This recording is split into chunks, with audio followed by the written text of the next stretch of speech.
Hey guys, welcome back to physics phantom. My name is Manisha.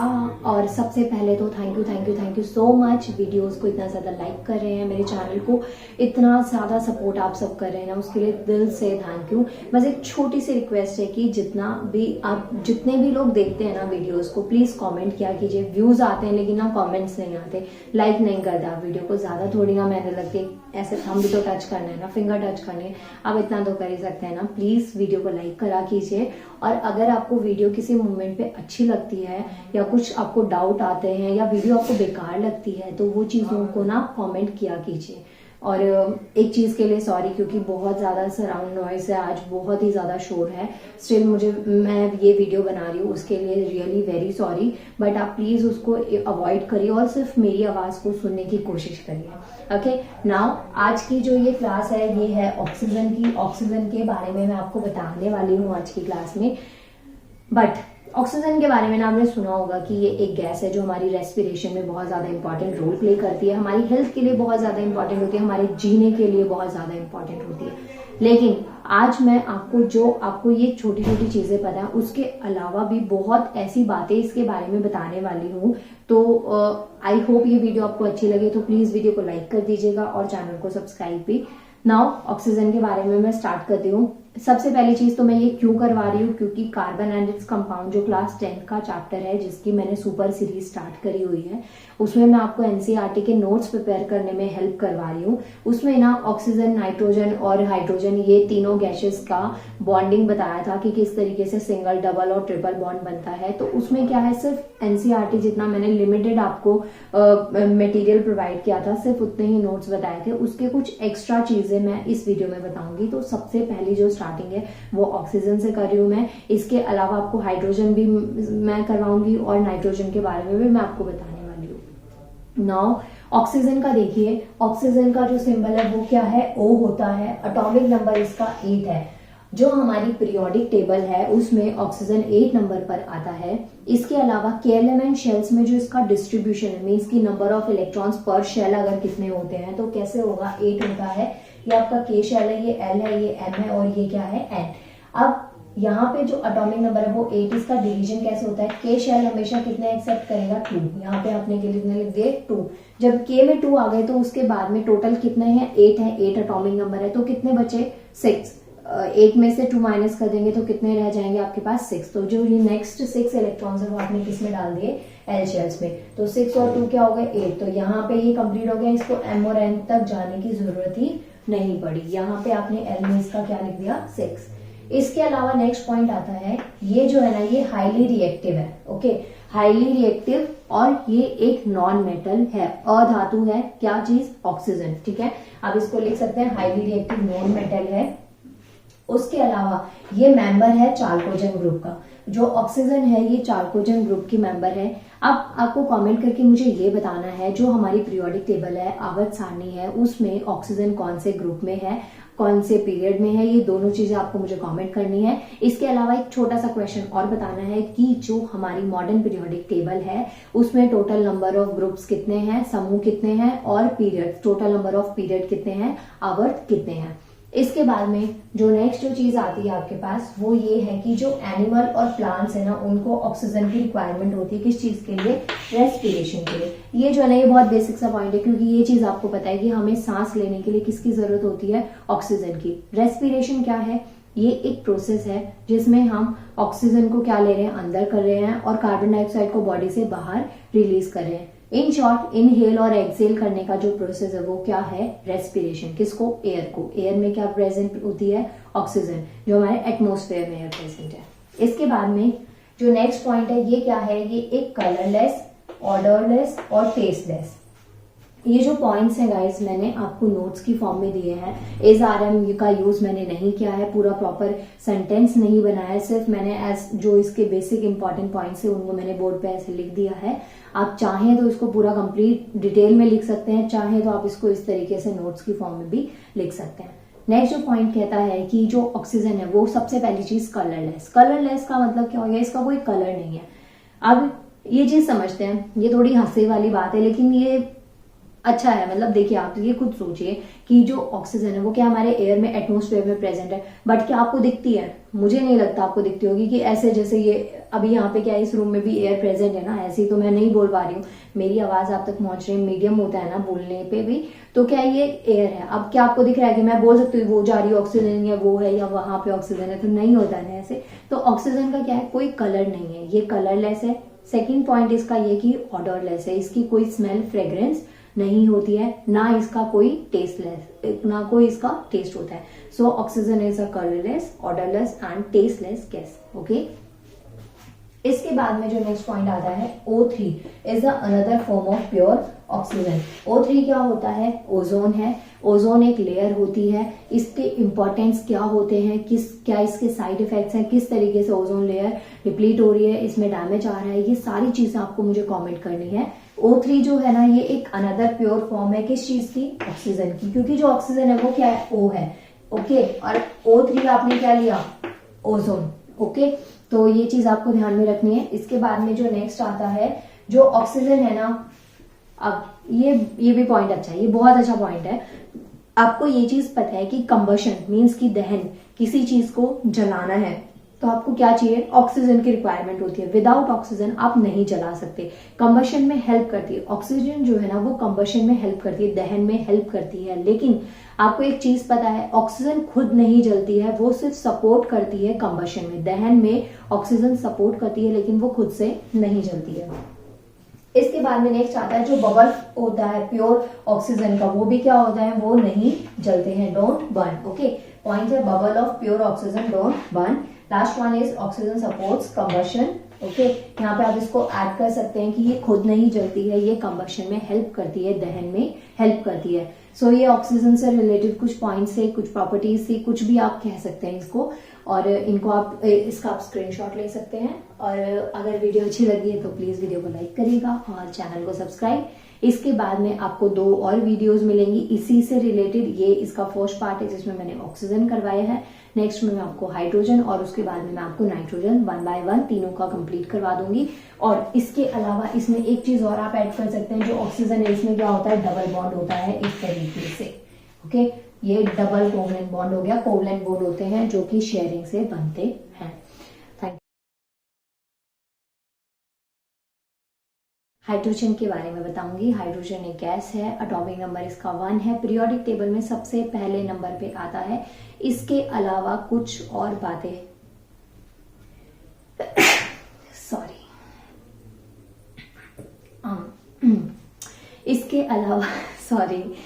अलावा कुछ और बातें मैं आपको बताऊंगी हाइड्रोजन के बारे में। हाइड्रोजन क्या है? H से इसको डिनोट करते हैं। इसका जो एटॉमिक नंबर है वो क्या है? 1 है। और इसमें जो बॉन्ड होता है वो कैसा होता है? Single bond.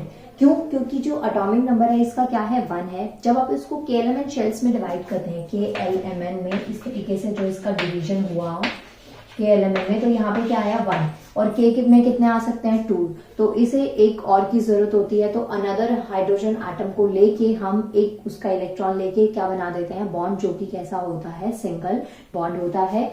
अब ये क्या है? लाइटेस्ट एलिमेंट है, बहुत ही हल्की धातु है, बहुत हल्का मेटल है, तो ऑब्वियसली धातु होती है, ये लाइटेस्ट एलिमेंट है ये। ओके, इसके बाद में नेक्स्ट आता है हाइड्रोजन का। ये क्या है? कलरलेस है, ऑर्डरलेस है, नॉन टॉक्सिक है और हाईली कंबस्टाइल है। ना इसका कोई कलर होता है, ना इसकी कोई स्मेल या फ्रेग्रेंस होती है। इसके बाद में नेक्स्ट पॉइंट आता है हाइड्रोजन का यूजेस।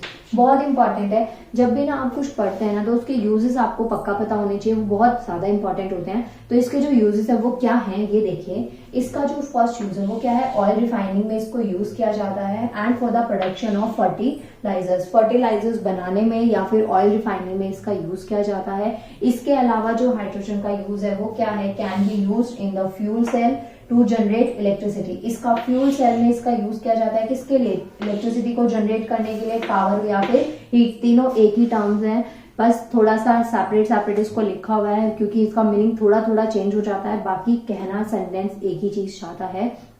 हाइड्रोजन का एटॉमिक नंबर 1 होता है, लाइटेस्ट एलिमेंट है, कलरलेस है, ऑर्डरलेस है, ना कोई टेस्ट होता है, ना कोई स्मेल होती है इसकी। ओके, कुछ हाइड्रोजन से रिलेटेड पॉइंट्स है। सिंगल बॉन्ड इसमें बनता है। और इसके अलावा मैंने ऑक्सीजन और नाइट्रोजन के बारे में ऑलरेडी डिस्कस कर दिया है, आप प्लेलिस्ट में जाके चेक कर सकते हैं।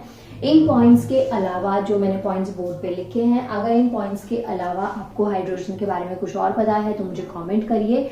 और इन सब के अलावा आपको के एलिमेंट शेल्स में इसका डिस्ट्रीब्यूशन आना चाहिए। ये जो मैंने हाइड्रोजन करवाया है, ये करवाने की वजह ये है कि जो आपका क्लास 10th का चैप्टर 4th है कार्बन एंड इट्स कंपाउंड, उसमें ये बॉन्ड्स गिवन है हाइड्रोजन, ऑक्सीजन एंड नाइट्रोजन, तो उसमें बहुत कम अमाउंट उसमें गिवन है। मैंने उसके अलावा कुछ एडिशनल पॉइंट्स इसमें ऐड करे हैं जिसके लिए मैंने इसको सेपरेटली करवाया है। बाकी आप इसका स्क्रीनशॉट ले सकते हैं। नाइट्रोजन के बारे में बताने वाली हूँ और ये मैं आपको क्यों समझा रही हूँ, क्योंकि कार्बन एंड इट्स कंपाउंड जो कि क्लास 10th का केमिस्ट्री का चैप्टर है, उसमें आपके पास में चैप्टर के बिल्कुल स्टार्टिंग में जो हेडिंग है ना 4.1, उसके जस्ट नीचे से आपको ये चीजें गिवन है। जो सिंगल बॉन्ड है, डबल बॉन्ड है, ट्रिपल बॉन्ड है, उसमें बता रखा है हाइड्रोजन में सिंगल बॉन्ड होता है, ऑक्सीजन में डबल बॉन्ड है, नाइट्रोजन में ट्रिपल बॉन्ड है। तो उससे ही रिलेटेड कुछ ज्यादा अलग से पॉइंट्स को मैं कवर कर रही हूँ, इसलिए मैंने इसकी एक सेपरेट वीडियो बनाई है। ये मैंने क्लास 10th की एक सुपर सीरीज स्टार्ट की हुई है जिसमें मैंने इन सब चीजों को समझाया है, तो आप प्लेलिस्ट में जाके चेक कर सकते हैं। बाकी अगर आप किसी कॉम्पिटिटिव एग्जाम की प्रिपरेशन कर रहे हैं तो आपके लिए सिर्फ इतनी ही वीडियो यूजफुल है जो कि आज की वीडियो में मैं आपको करवाने वाली हूँ, तो आपको उन तक जाने की जरूरत नहीं है। मैंने आपका काम कम कर दिया है। और अगर आप 10th के कक्षा 10वीं के विद्यार्थी हैं तो जाइए वीडियोस को देखिए और उसके बाद में इसको देखिए, तो आपके लिए अच्छे से नोट्स प्रिपेयर हो जाएंगे। नाउ नाइट्रोजन के बारे में सबसे पहली चीज, इसका सिंबल क्या होता है, N होता है। एटॉमिक नंबर क्या है इसका, 7 है। के एलिमेंट शेल्स में जब इसका डिस्ट्रीब्यूशन किया जाता है तो 2 और 5 आता है। के में 2 और एल में कितने आएंगे, 5। तो इसे ऑक्टेट कंप्लीट करने के लिए, ऑक्टेट का मतलब होता है 8 कंप्लीट करने के लिए इसे कितने और चाहिए, 3 और चाहिए। इसके अलावा ये पॉइंट्स तो मैं डिस्कस कर ही रही हूँ, आपको भी तो कुछ होमवर्क करना बनता है कि नहीं बनता, तो आपको मुझे ये बताना है जो हमारी पीरियोडिक टेबल है, आवर्त सारणी है, उसमें जो नाइट्रोजन है वो कौन से ग्रुप में, कौन से समूह में और कौन से पीरियड मीन्स की कौन से आवर्त के अंदर आता है, ये मुझे कमेंट करना है। वीडियो खत्म होने से पहले फटाफट से कमेंट करिए ताकि आपको पता चल जाए और जो और कोई देखे उन्हें भी ये चीज पता चल जाए। इसके बाद में इसका जो एटॉमिक नंबर है वो 7 होता है। के एलिमेंट शेल्स में इसका डिस्ट्रीब्यूशन यहाँ पे आपने देख लिया। नाइट्रोजन के लिए कुछ अच्छी बातें क्या है कि ये मोस्ट अबंडेंट एलिमेंट है जो कि हमारे अर्थ की एटमॉस्फेयर में, मतलब हमारे जो एटमॉस्फेयर है, वातावरण है, उसमें पाया जाता है। हमारे एटमॉस्फेयर में ऑलमोस्ट 78% अप्रॉक्स है ये वैल्यू, कई जगह आपको 80% भी मिल सकता है, तो आप उसके लिए मत बोलिएगा, ये अप्रॉक्स में बोल रही हूँ। 78 to 80% जो है अमाउंट ऑफ नाइट्रोजन हमारे एटमॉस्फेयर में प्रेजेंट है। इसके बाद में नेक्स्ट जो पॉइंट आता है वो है इसके यूजेस। नाइट्रोजन ना हमारे लिए बहुत बहुत बहुत ज्यादा यूजफुल है, बहुत तरीके से इसके यूजेस हैं। यहाँ पे मैंने कुछ पॉइंट्स डिस्कस करे हैं। जैसे फर्स्ट यूज है, इसका यूज किया जाता है as a gas generator. Okay, इसको गैस जनरेटर्स में इसका यूज करते हैं। इसके अलावा इसको जो यूज होता है नाइट्रोजन का, सबसे बेसिक, सबसे अच्छा, सबसे इंपॉर्टेंट जो यूज होता है वो होता है फूड पैकिंग या फूड पैकेजिंग में।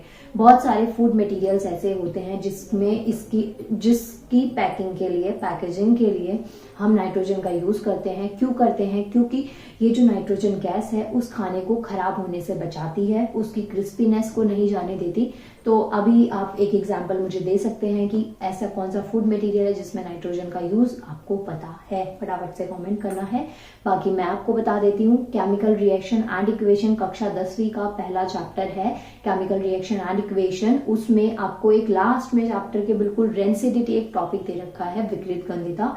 उसमें ये चीज आपने पढ़ी होगी कि जो नाइट्रोजन गैस है वो जैसे कि चिप्स हैं, लेज, ऐसे जो फूड मटेरियल्स होते हैं, पैक्ड फूड मटेरियल्स होते हैं, उनमें हम नाइट्रोजन को पैक करते, नाइट्रोजन गैस को फिल किया जाता है, जो जिसमें फैट्स एंड ऑयल प्रेजेंट होते हैं, वो उस खाने को ये खराब नहीं होने देती। अब आपको ये चीज पता है कि एक बिस्किट का पैकेट है या फिर जो लेज है, ये क्या होते हैं, इनको खोल लो और उसके बाद में अगर इसको अच्छे से पैक करके दोबारा नहीं रखा या अगर आपने पैकेट को खत्म कर दिया तो ग्रेट है हम, ठीक है। लेकिन अगर पैकेट खत्म नहीं हुआ है, उसमें कुछ ना कुछ बचा हुआ है और आप उसको पैक करके नहीं रखते हैं, तो क्या होता है, एक टाइम के बाद में जब वो एटमॉस्फेयर के कांटेक्ट में आते हैं तो वो ना बहुत ज्यादा सॉफ्ट हो जाते हैं, उनकी जो क्रिस्पीनेस होती है वो खत्म हो जाती है और एक अलग सी स्मेल आती है, उनकी स्मेल बहुत ज्यादा चेंज हो जाती है।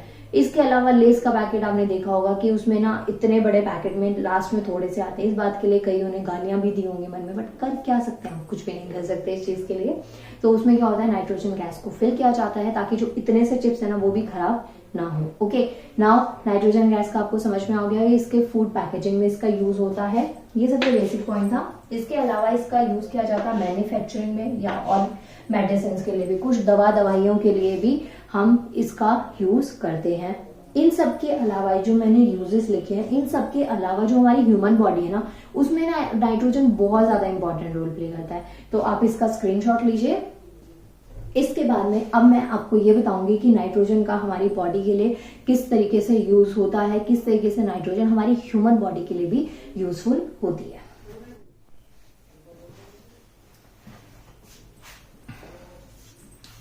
नाउ इंडस्ट्री लेवल पे यूज के बाद में अब मैं आपको नाइट्रोजन के हमारी ह्यूमन बॉडी में क्या यूज होते हैं, किस तरीके से ये यूजफुल है। अगेन ये जो चेयर ड्रैगिंग का था, आई एम सॉरी। नाउ जो इंडस्ट्री लेवल के बाद में जो ये यूजेस हैं जो हमारी ह्यूमन बॉडी में नाइट्रोजन किस तरीके से यूजफुल होता है वो करवा देती हूँ मैं। देखिए यहाँ पे क्या है, जो नाइट्रोजन है ना ये एक बहुत ही मेन कंपोनेंट है हमारी बॉडी का। जो किस चीज के लिए रिक्वायरमेंट होती है, इसमें प्रोटीन सिंथेसिस के लिए हमारी बॉडी में प्रोटीन बहुत ही ज्यादा अच्छा रोल प्ले करता है, बॉडी बिल्डिंग में हेल्प करता है, मसल्स डेवलपिंग में हेल्प करता है। इसके अलावा जो प्रोडक्शन होता है सेवरल, मतलब बहुत सारे नाइट्रोजनस कंपाउंड्स होते हैं या कंपोनेंट्स होते हैं, लाइक हार्मोन्स हो गए। ओके, इसको अंडरलाइन कर लीजिए, लाइक हार्मोन्स हैं, न्यूरोट्रांसमीटर्स हैं, या फिर जो कंपोनेंट्स होते हैं जो कि एंटीऑक्सीडेंट डिफेंस होते हैं। जैसे कि हमारी बॉडी में थोड़ी बहुत बीमारी हो जाती है, हम ना अपने आप ही ठीक हो जाते हैं। आपको पता है उसमें WBC वर्क करते हैं, लेकिन कहीं ना कहीं आपके जो नाइट्रोजन है वो भी उसमें क्या होता है, रोल प्ले करता है। तो ये हमारी बॉडी के लिए इस तरीके से यूजफुल है। इसके अलावा एक बहुत ही मेजर रोल है आपका जो नाइट्रोजन है उसका। कैसे? It is also needed to make nucleic acid. जो हमारी बॉडी में न्यूक्लिक एसिड होता है उसको बनाने में भी नाइट्रोजन बहुत इंपॉर्टेंट रोल प्ले करता है। और इसकी वजह से क्या बनता है, RNA और DNA। आप DNA की फुल फॉर्म क्या होती है, डीऑक्सीराइबो न्यूक्लिक एसिड। RNA की होती है राइबो न्यूक्लिक एसिड। अब ये हमारी बॉडी के लिए कितना ज्यादा यूजफुल है ये बताने की जरूरत नहीं है, आपको सबको ये चीज पता है कि जो DNA और RNA है ना बहुत बहुत ज्यादा इंपॉर्टेंट होते हैं हमारी बॉडी के लिए। आपको करना क्या है, आप सबको एक यूज DNA का बताना है, एक यूज RNA का बनाना है, कमेंट करना है। क्योंकि आप वैसे तो कमेंट करते नहीं, तो मुझे ऐसा लगता है कि अगर मैं ऐसा होमवर्क दूं ना तो शायद कमेंट्स आना शुरू हो जाएं। नाउ DNA और RNA का एक एक यूज आपको देना है। उसके अलावा वीडियो को लाइक करना है, चैनल को सब्सक्राइब करना है और वीडियोस को ज्यादा से ज्यादा शेयर करना है। Okay, now thank you so much. होता है एक और पॉइंट, अगेन मैं भूल गई, इसमें नाइट्रोजन में जो होता है वो होता है ट्रिपल बॉन्ड। ये तरीके का ये जो बॉन्ड होता है ये कोवलेंट बॉन्ड होता है। Covalent bond sharing of electron से बनता है, पुअर कंडक्टर ऑफ इलेक्ट्रिसिटी होता है, low melting low boiling point इसमें होता है। इसके अलावा भी अगर आपको कोवलेंट कंपाउंड्स, कोवलेंट बॉन्ड्स के बारे में जानना है, प्लेलिस्ट में जाके चेक करिए। ऑलरेडी मैं वीडियोस बना चुकी हूँ जिसमें मैंने आयनिक कोवलेंट बॉन्ड में डिफरेंस, क्या इंपॉर्टेंस है, क्या क्या प्रॉपर्टीज होती है, सब कुछ मैंने इन वीडियोस में करवाया है। Now again thank you so much. Video को लाइक किया और चैनल को सब्सक्राइब किया या नहीं किया वो मैं नहीं जानती, आपको ज्यादा बेटर पता होगा, लेकिन please thank you so much, करिएगा जरूर। Thank you so much.